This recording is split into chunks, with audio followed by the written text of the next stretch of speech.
El segmento En Controversia con Pablo Casillas, donde cada semana discutimos un tema diferente que para muchos es difícil de dialogar.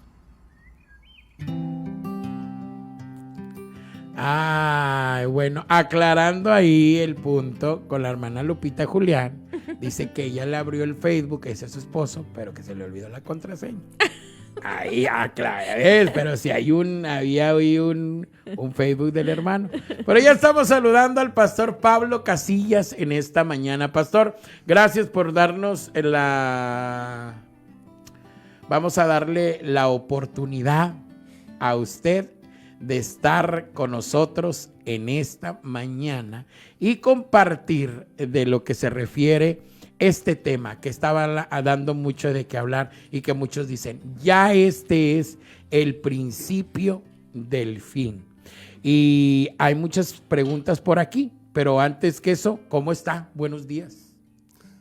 Muy bien, gracias. Y sí, gracias por la oportunidad que me permiten aquí con ustedes.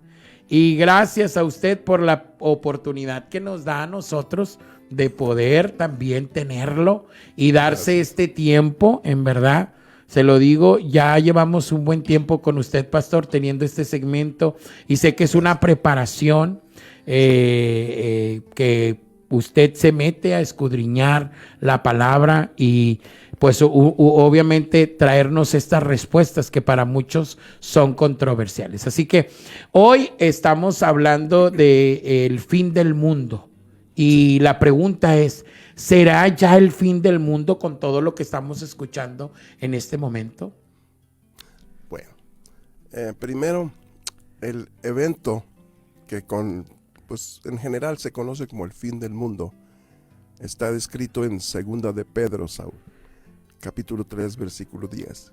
Dice así: los cielos pasarán con gran estruendo, y los elementos serán destruidos con fuego intenso, y la tierra y las obras que hay en ella serán quemadas.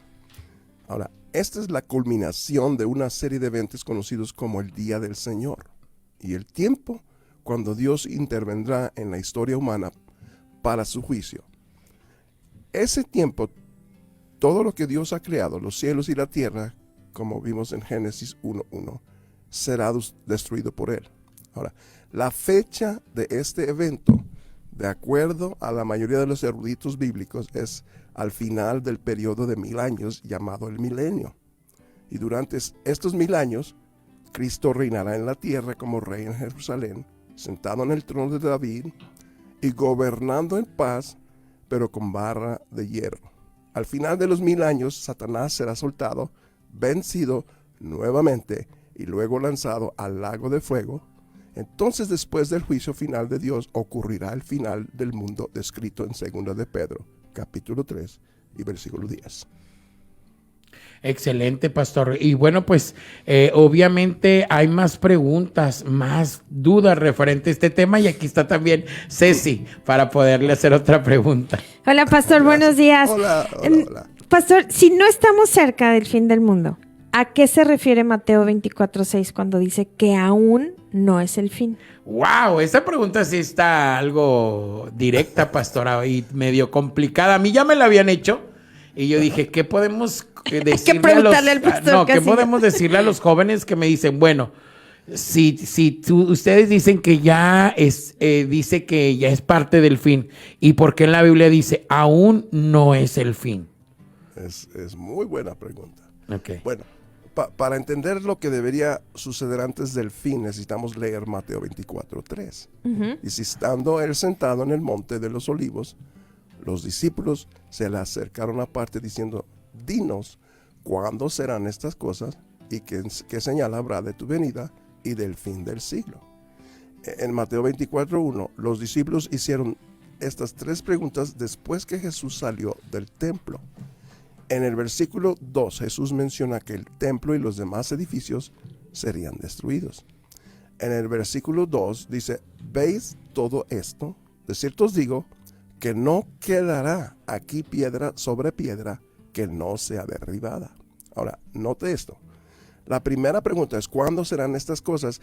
Es una pregunta en referencia a la destrucción del templo de Jerusalén. El templo fue destruido por el emperador Tito de Roma en el año 70 después de Cristo.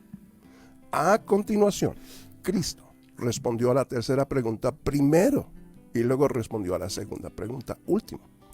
La tercera pregunta fue: ¿cuándo será el fin del siglo?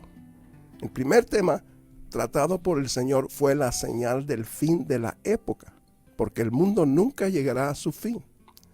Por la acción del Señor, el antiguo mundo desaparecerá y una nueva tierra aparecerá en su lugar. Y aunque no sea el fin del mundo, será la consumación de una era, como así lo expresaron los discípulos. Ahora, en este discurso, cuando Jesús habló sobre su venida, se estaba refiriendo a su regreso a la tierra para establecer su reino.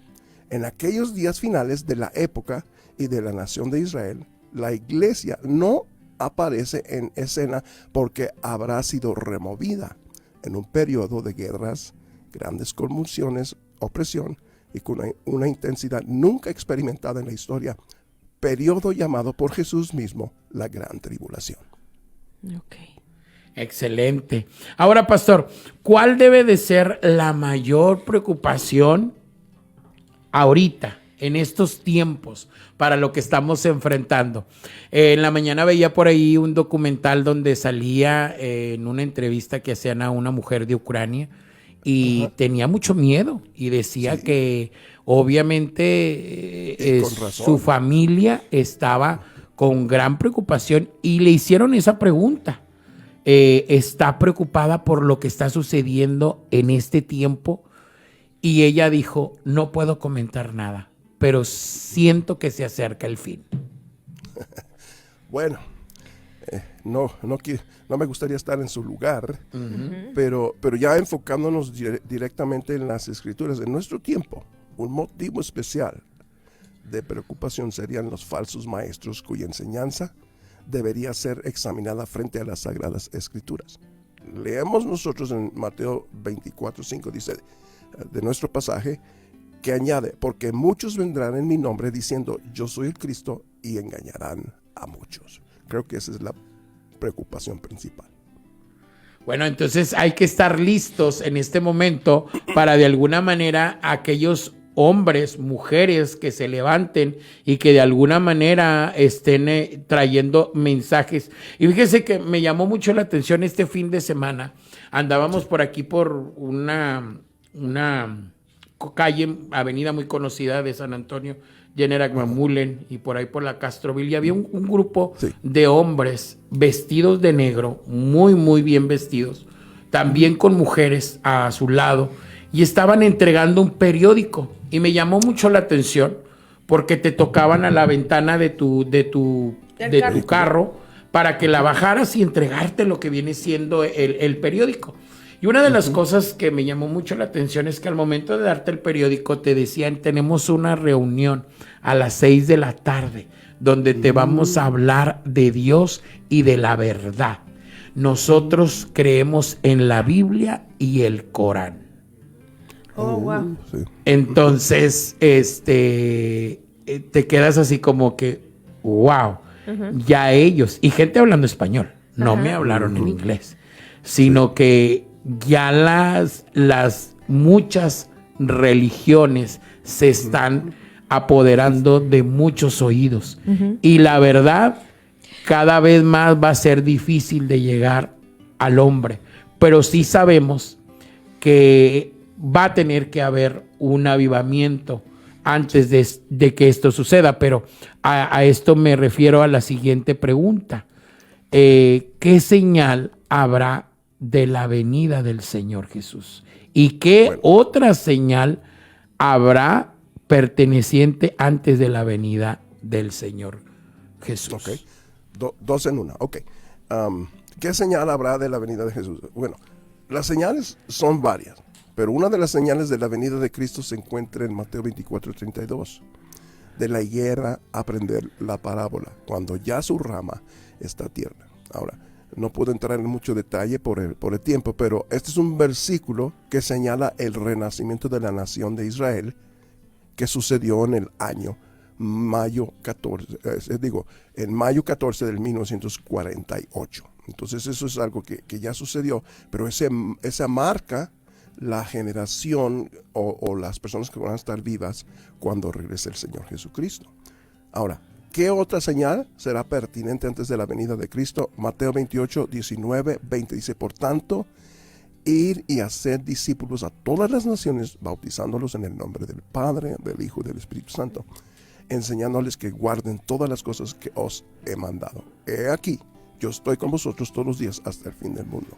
Ahora, esta señal de que el evangelio sería predicado. Ahora, yo no sé si ustedes saben esto, pero desde la pandemia, Facebook y todas las plataformas del internet tuvieron que aumentar y añadir los servidores, y vemos nosotros que en todos esos medios sociales se ha predicado el evangelio como nunca.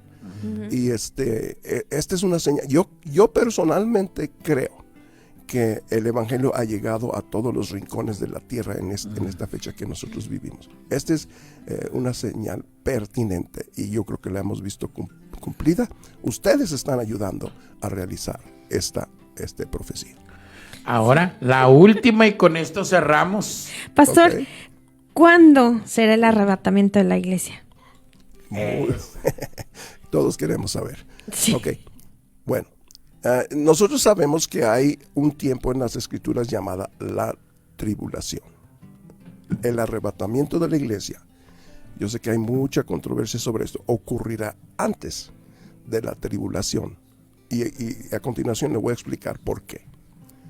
El pasaje principal de la escritura sobre el arrebatamiento está en 1 de Tesalonicenses capítulo 4 del 13 al 18. Dice que todos los creyentes vivos, junto con todos los creyentes que han muerto, se encontrarán con el Señor en el aire y estarán con Él para siempre. Wow. En 1 de Tesalonicenses 5:9, Pablo dice, porque no nos ha puesto, escuchen esto bien, porque no nos ha puesto Dios para ira. Ahora, hay personas que creen, cristianos, que vamos a atravesar la tribulación. Ahora, póngase a pensar, el COVID, fíjese lo que sucedió con el COVID. ¿Cuánta gente no se han apartado? Entonces, este versículo lo leo, porque no nos ha puesto Dios para ira, sino para alcanzar salvación por medio de nuestro Señor Jesucristo. En el libro del Apocalipsis, el cual trata principalmente con el periodo de tiempo de la tribulación, es un mensaje profético de cómo Dios derramará su ira sobre la tierra durante la tribulación.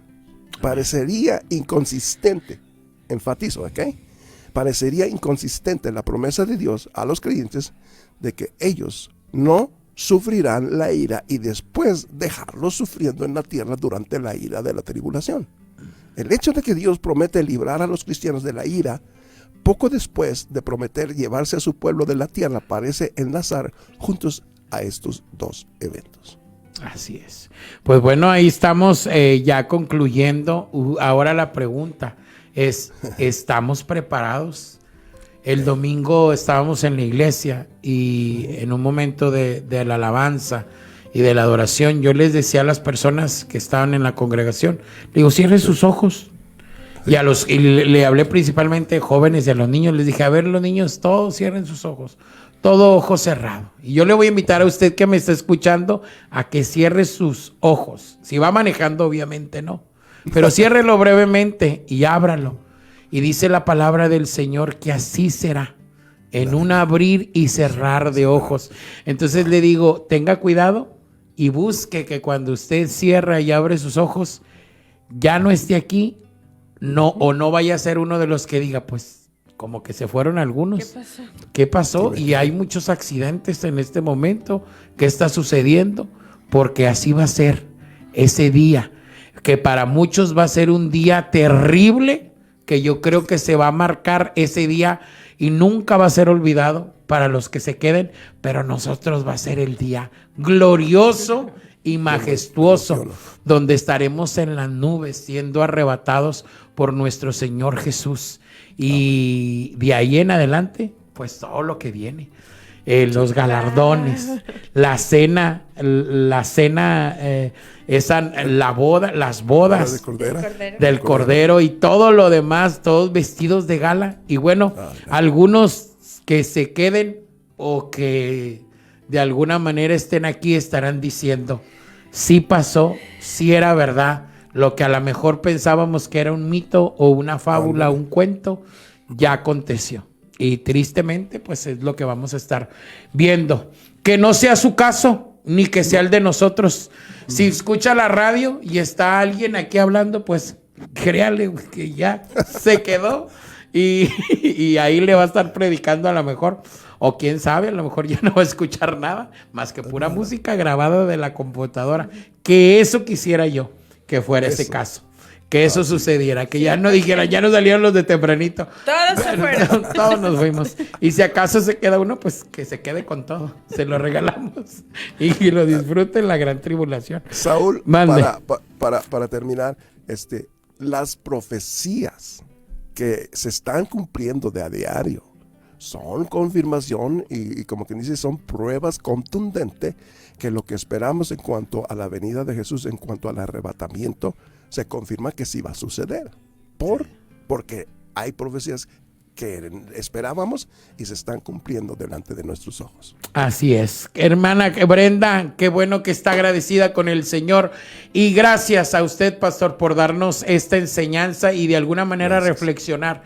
¿Estamos preparados? Si no está, este es el día que el Señor le está dando. Estos son los minutos, estos son los segundos que aún el Señor está extendiendo la misericordia para todos. No nomás para usted que nos escucha, aún para los que estamos aquí. Y el ponernos a cuenta con el Señor y decirle, Señor, si te fallé, perdóname porque yo me quiero ir contigo. Dios le bendiga.